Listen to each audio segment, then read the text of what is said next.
Hello students, question number next. A particle describe a plane curve. अगर कोई कण किसी प्लेन कर्व को डिस्क्राइब करता हो, ओके, यानी किसी समतल कर्व को डिस्क्राइब करता हो, if the tangential and normal acceleration are each constant, जिसके लिए स्पर्श रेखीय और अभिलंब त्वरण सदैव नियतांक हो, थ्रू द मोशन, गति के दौरान, जिसके लिए स्पर्श रेखीय और अभिलंब त्वरण कांस्टेंट यानी नियतांक हो। प्रूव करना है, prove that the angle Sai through which the direction of motion turn into time T is given by. कहना चाह रहा है कि आपको दिखाना है कि एंगल साई जो है, ठीक है ना, डायरेक्शन ऑफ मोशन गति के दौरान बदल जाती टाइम में बदल जाता है, इतना बदल जाता है। ओके, फिर बता रहा हूँ, आपको सिद्ध करना है angle Sai through which the direction of motion turn in time T, गति के दौरान आपका एंगल साई टी टाइम में बदल जाता है। कितना बदल जाता है? जो कि दिया गया है साई बराबर ए log 1 प्लस के बी टी द्वारा। ये मेरा क्वेश्चन है। ओके, क्वेश्चन को सॉल्व करता हूँ और देखता हूँ क्या क्या गिवन है, क्या क्या इसके रिजल्ट है। मेरे को गिवन दैट क्वेश्चन में दे रखा है tangential acceleration is constant. Tangential acceleration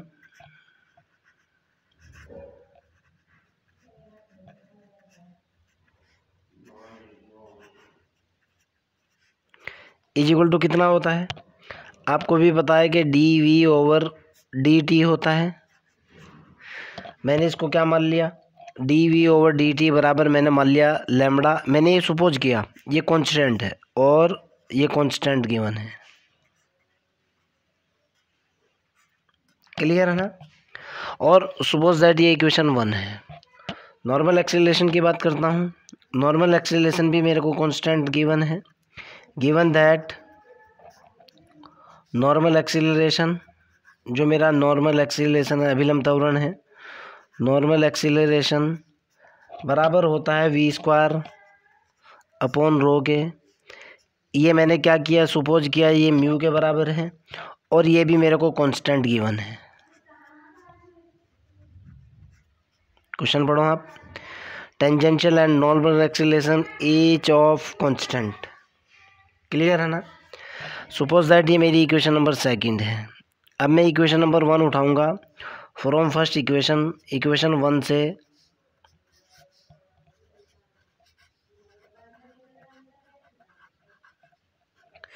तो ये निकल करके आएगा d v over D t is equal to होगा लैम्बडा। और यहाँ से जब मैं आगे चलूँगा, ये मेरे पास एक डिफरेंशियल इक्वेशन है फर्स्ट ऑर्डर फर्स्ट डिग्री की। This is the differential equation of first order and first degree. I am using the concept variable separable.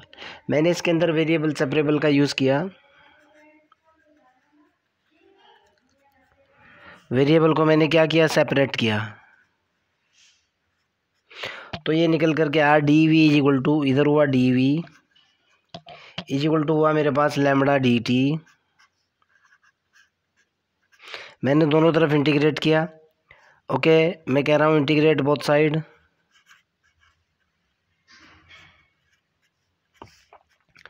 ये निकला integration of D we is equal to lambda integration of D T. Indefinite integration है, ये हो जाएगा V is equal to lambda T plus K arbitrary constant C1। V is equal to lambda T plus के C1। Indefinite integration है इसलिए arbitrary constant लिया। Okay, आगे की तरफ चलते हैं। सपोज दैट ये इक्वेशन नंबर ए मान लो आप, दिस इज इक्वेशन ए। अब मैं इक्वेशन नंबर बी का यूज़, सेकंड इक्वेशन का यूज़ करूँगा। नाउ पहले एक ही बात कर लेता हूँ जो मेरी इक्वेशन निकल करके आई है। वी इज इक्वल टू निकला हुआ है भाई लैम्बडा टी प्लस के C1। ये मेरी इक्वेशन ए है। पुरानी इक्वेशन से चलता हूँ जो नॉर्मल एक्सीलरेशन की इक्वेशन गिवन है। कितनी है भाई? ये इक्वेशन है मेरे पास V square upon rho. Now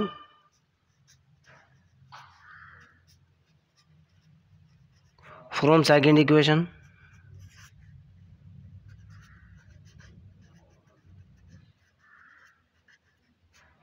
जो कि है V square upon rho is equal to mu. ज़रा ध्यान से देखना मैं क्या करने वाला हूँ इसके अंदर। इसको मैंने लिखा भाई, एक बार पेपर रीसेट कर दूँ। ये देखो बेटा, अब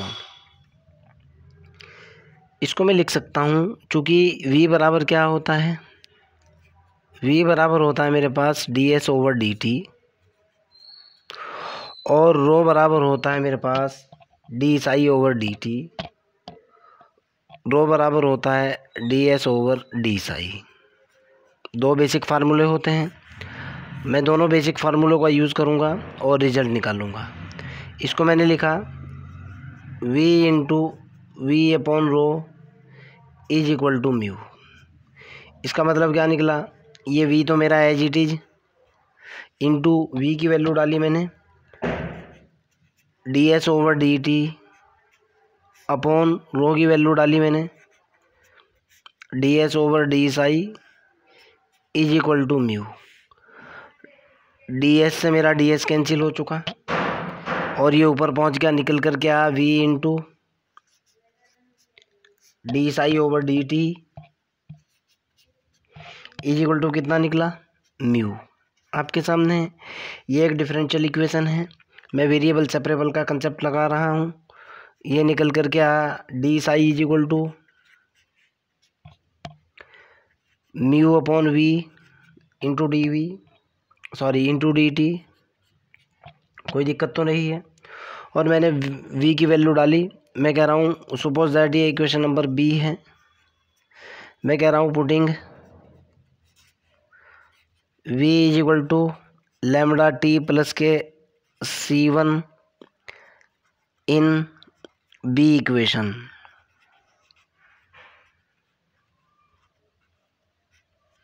ओके, v की वैल्यू ये रखी हुई है, ये वैल्यू मैं यहाँ डालूँगा तो ये निकल कर क्या मेरे पास D psi is equal to कितना हुआ भाई, D psi is equal to mu, तो ये हुआ। v की वैल्यू डाली मैंने, ये हुआ लैम्डा टी प्लस के c1 इंटू डी टी। मैंने दोनों तरफ इंटीग्रेट किया, लिखने की ज़रूरत नहीं है, इंटीग्रेट किया मैंने दोनों तरफ। ये हुआ d psi is equal to mu तो कांस्टेंट है, इंटीग्रेशन डी टी बटे लैम्डा टी प्लस के c1, इसका डिफ्रेंशिएशन ऊपर रखा हुआ है। मैंने लैम्डा टी प्लस c1 को सपोज दैट मैंने p मान लिया। ये हुआ lambda d t is equal to d p, differentiation किया दोनों तरफ, मैंने डी टी की वैल्यू निकाली। ये हुआ डी पी अपॉन लैम्डा। आप भी समझ सकते हो, सारी बात बच्चों वाली बात है, बच्चों वाली कैलकुलेशन है। इसका डायरेक्ट भी इंटीग्रेशन हो सकता था।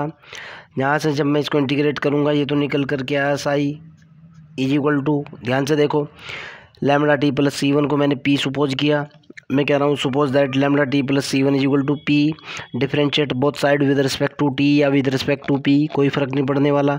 इधर lambda d t is equal to d p हुआ, मैंने डी टी की वैल्यू निकाली, डी पी अपॉन लैम्डा, मैंने वैल्यू डाली यहाँ म्यू, इंटीग्रेशन ऊपर तो निकला p, ये निकला D p upon lambda into P. Okay, finally कितना निकला, साई इज इक्वल टू, ये हुआ lambda upon P in D p upon P. इसको इंटीग्रेट किया, साई इज इक्वल टू निकल कर क्या lambda upon mu log P, P की वैल्यू डाल दी, साई इज इक्वल टू निकला लैम्डा अपॉन म्यू और प्लस आर्बिट्रेरी कांस्टेंट ए मान लो, इंडेफिनिट इंटीग्रेशन है ना, या लॉग ए लेना चाहते हो लॉग ए ले लो, आपकी मर्ज़ी है, प्लस आर्बिट्रेरी कांस्टेंट ए। मैंने p की वैल्यू डाली, ये हुआ लॉग, कितना हुआ भाई, p की वैल्यू डालने के बाद log lambda c1 T lambda plus c1 plus के a। यहाँ तक आपत्ति नहीं होनी चाहिए। ओके, आगे की तरफ चलता हूँ। तो यहाँ से मेरे पास आई की जो वैल्यू निकल करके आई, कितना निकला, साई इज इक्वल टू मेरे पास क्लियर कट निकल करके आया कितना, साई बराबर निकला lambda upon mu, sorry mu upon lambda है, मैंने उल्टा कर दिया है यहाँ पे। देखो आप, देखो म्यू ऊपर चल रहा है, म्यू अपॉन लैम्बडा है। ये म्यू है और ये लैम्बडा है, ये म्यू है और ये लैम्बडा है। गलती से उल्टा लिखा गया, ये म्यू है और ये लैम्बडा है। तो साई इज इक्वल टू कितना निकला भाई? ये निकला म्यू अपॉन लैम्बडा लोग लैम्बडा टी प्लस के C1, okay. Lambda T plus के C1 plus K arbitrary constant कितना? A। Suppose that this is equation C। But initially जो होता है ये एक फिक्स कंडीशन होती है। इनिशियली ये T और साई के बीच में रिलेशन है। साई इज इक्वल टू 0 पर T इज इक्वल टू 0 होता है, जो कि एक फिक्स कंडीशन होती है, ओके। देन जब मैं इसका यूज़ करूँगा, साई की वैल्यू 0 पुट की, 0 इज इक्वल टू निकला म्यू अपॉन लैम्बडा लोग, ये कितना हुआ? लैम्बडा इंटू 0 प्लस के C1 प्लस के A, ओके। मैंने A की वैल्यू निकाली, A बराबर निकल कर के आया माइनस के mu upon lambda log C1, okay. और मैं C1 की वैल्यू पुट करूँगा इक्वेशन, सॉरी मैं कह रहा हूँ putting A is equal to minus के mu upon lambda log C1 इन C इक्वेशन, ओके। तो साई बराबर मेरे पास निकल कर के आया, साई इज इक्वल टू निकला म्यू अपॉन लैम्बडा लोग लैम्बडा टी प्लस के C1 minus mu upon lambda log C1। यहाँ से आगे की तरफ चलता हूँ। Psi is equal to lambda mu upon lambda मैंने कॉमन ले लिया, म्यू अपॉन लैम्बडा मेरा कॉमन, ये बना लोग टी लैम्बडा प्लस के C1 माइनस के लोग C1। इसके ऊपर लोग प्रॉपर्टी अप्लाई की, साई इज इक्वल टू निकल करके आया कितना? म्यू अपॉन लैम्बडा, और ये हुआ लोग C1 प्लस के टी लैम्बडा बटे C1, ओके। इधर लिख रहा हूँ, यहाँ पेज बच जाएगा मेरा। ये हुआ साई इज इक्वल टू हुआ म्यू अपॉन लैम्बडा लोग, अलग अलग से जब डिवाइड करूँगा कितना निकलेगा? 1 प्लस लैम्बडा टी बटे C1 निकल गया ना। अगर मैं, ध्यान से सुनना, म्यू अपॉन लैम्बडा को थोड़ी देर के लिए A मान लूँ, सपोज कर रहा हूँ मैं, सपोज दैट क्वेश्चन के अकॉर्डिंग सवाल पैदा होता है, क्यों मानते हो?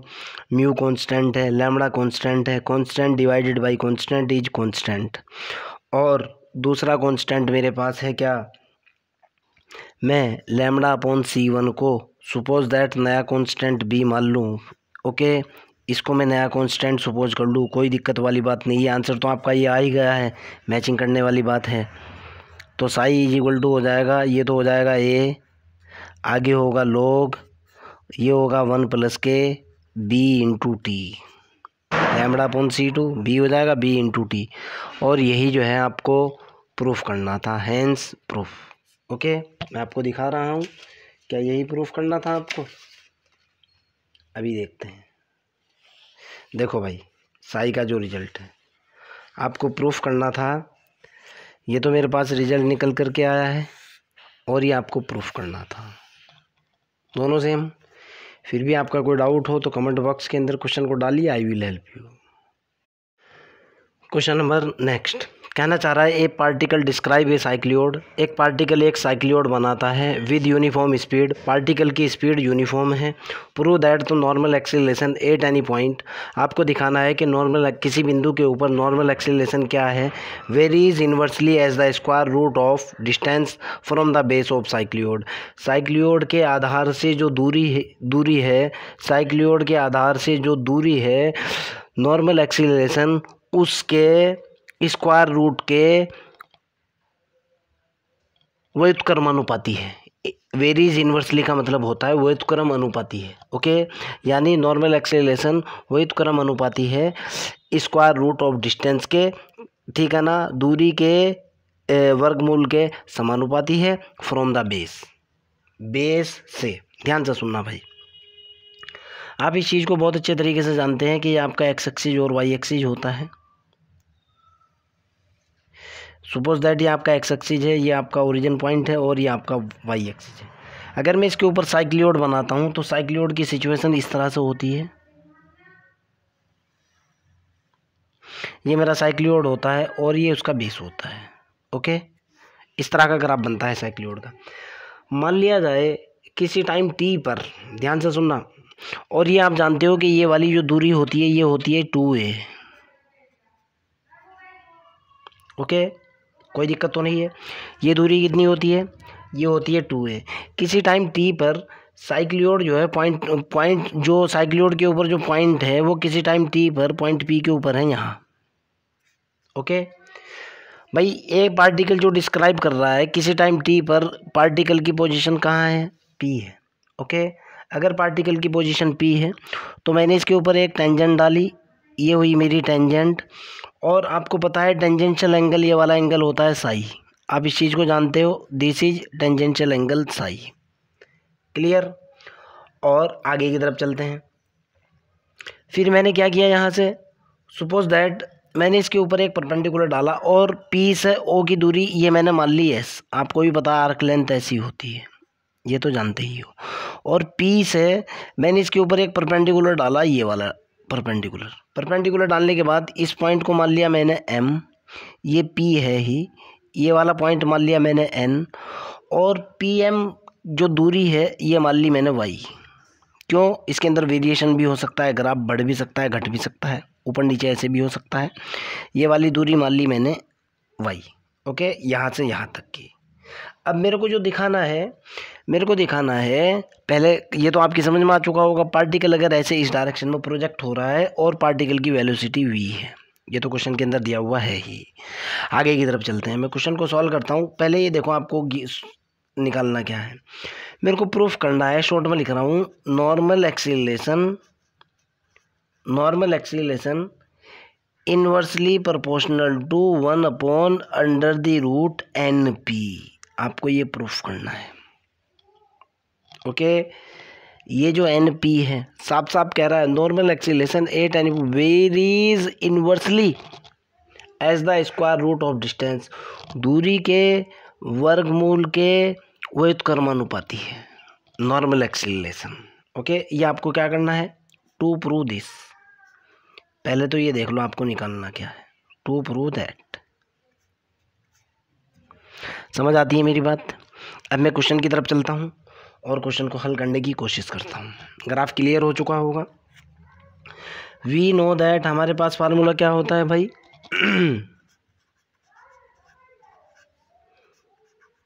We know that equation of cycloid क्या होती है, equation of cycloid S is equal to कितना होता है भाई 4a sin साई, ये तो फिक्स फार्मूला है BSc पार्ट 1 का। Okay, suppose that this is equation 1 and मेरे को गिवन क्या है भाई given that with uniform speed, साफ साफ लिखा हुआ है इसके अंदर, रत्ती पर भी डाउट नहीं, ए particle move with uniform speed, मेरे को दे रखा है v इज इक्वल टू होता है ds/dt होता है। ये क्या दे रखा है मेरे को, क्या कांस्टेंट नहीं दिया हुआ है, कांस्टेंट दे रखा है ना। अब जो मेरे को निकालना है नॉर्मल एक्सीलरेशन, उसकी बात करता हूँ। नॉर्मल एक्सीलरेशन का फार्मूला क्या होता है भाई? नॉर्मल एक्सीलरेशन बराबर क्या होता है? आपको भी पता है कि v² होता है। ओके, बराबर ये तो हुआ v²। की वैल्यू क्या होती है? ds/d साई। ये तो फार्मूला पता है आपको, ρ ds/d साई होता है। कितना निकल कर के आया ये हुआ v²। यहाँ से ds/d साई की अगर मैं वैल्यू निकालूँ, अपॉन निकाल करके दिखा दूंगा मैं। जब आप ds/d साई इधर निकाल रहा हूँ मैं, ds/d साई इसको डिफरेंशिएट करोगे विद रिस्पेक्ट टू साई, कितना निकल करके आएगा भाई?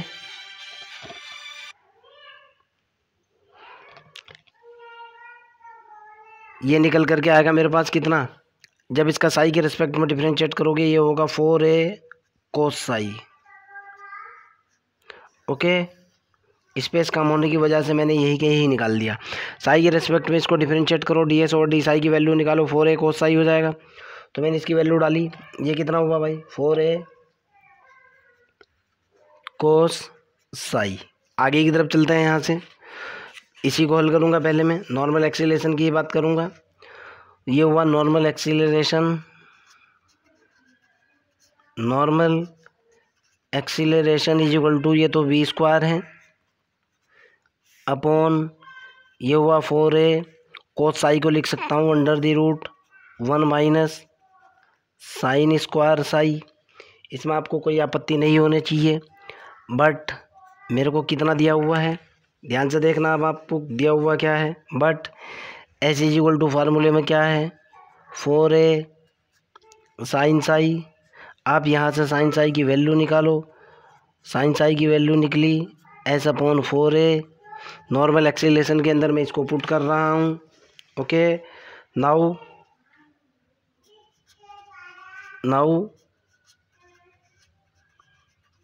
Normal acceleration is equal to हुआ कितना भाई? ये हुआ v² अपॉन 4a, तो ये है ही √1 - s/4a का कंप्लीट स्क्वायर। ओके, तो शॉर्ट में लिख रहा हूँ बेटा, इसको na लिख रहा हूँ मैं। Normal acceleration is equal to, ये v² तो है ही, बटे ध्यान से देखना क्या निकल करके आएगा, √, होगा ये 16a² - s²। स्मॉल s ले लो या कैपिटल S ले लो, उससे कोई फ़र्क नहीं पड़ता। स्मॉल है तो स्मॉल ही लूँगा। 16a² आ जाएगा ना, रूट से बाहर आने के बाद 4a से 4a कैंसिल हो जाएगा। क्लियर? कोई दिक्कत तो नहीं है। Suppose that this is equation number R। Okay, अब ज़रा ग्राफ पे देखो आप। थोड़े से ग्राफ के बारे में भी बताऊंगा भाई। मैं कहना चाह रहा था कि पार्टिकल जो है ना, पार्टिकल किसी पॉइंट P के ऊपर है, मान लिया a time t, particle point P के ऊपर है, ये वाला एंगल साई है, दूरी s है, और ये वाला ये पॉइंट P है। इसके ऊपर परपेंडिकुलर डालने के बाद ग्राफ आपको पूरे तरीके से मैं क्लियर बता चुका था। ये मेरा बेस होता है, this is base of cycloid. Okay, आगे की तरफ चलते हैं। कोई दिक्कत वाली बात तो नहीं है। अब यहाँ से देखो बेटा, आप ग्राफी का मैं यूज़ करूँगा और ग्राफी के बेस पर थोड़ी सी दूरी निकालूंगा। ध्यान से देखना, फ्रॉम फिगर NP की वैल्यू निकालूंगा। इधर निकाल रहा हूँ मैं, NP is equal to NP चाहिए ना मेरे को। ओके, अब NP ही क्यों चाहिए? क्वेश्चन के अंदर बिल्कुल साफ साफ कह रहा है, जो दूरी के साफ साफ कह रहा है, वेरीज इन्वर्सली। देखो एक बार फिर पढ़ो क्वेश्चन को, कहना चाह रहा है varies inversely as the square of distance from the base of cycloid. Base ये होता है, बेस ऑफ साइक्लियोड, ये इस दूरी की बात कर रहा है, जिसको मैं बता रहा हूँ। बेस से ये वाली जो दूरी है, इसके स्क्वायर रूट के स्क्वायर रूट के व्युत्क्रमानुपाती होना चाहिए। ओके, अब मेरे को दूरी चाहिए है PN। ओके, मैं PN की ही बात करूँगा। PN डायरेक्ट निकालूंगा मैं, या NP, बात एक ही है।